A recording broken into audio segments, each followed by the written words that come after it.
మీ చింత యావత్తు ఆయన మీద వేయండి. ఎక్కడ వేయాలంట?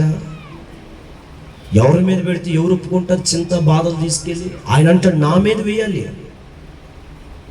నిబ్బరమైన బుద్ధి కలిగి, ఏ బుద్ధి కలిగి?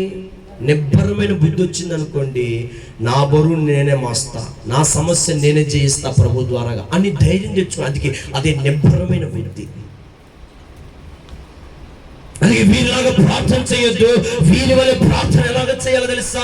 ఎలాగనో నా ప్రభుని అడుగు. అయ్యా, నీవు నాకు ఇచ్చిన ప్రాణములో, నీవు నాకు ఇచ్చిన శక్తిలో, నీవు నాకు ఇచ్చిన ఈ ఆరోగ్యములో, నీవు నాకు ఇచ్చిన ఈ ఆయుష్లో ఏ సమస్య వచ్చినా, ఏ భారం వచ్చినా, ఏ బరువు మోయాలన్నా నేనే మోస్తా. ఎందుకో తెలుసా? నేను మోస్తున్నానంటే నా భారం అంతా మోసే దేవుడు ఒక ఆయన ఉన్నాడు. ఆయనే ప్రభుని యేసుక్రీస్తు వారు. చూడమంటే గలతీయులకు రాసిన పత్రిక 6వ అధ్యాయం 5వ వచనం, ప్రతి వాడును తన బరువును తానే భరించుకొనవలెను కదా.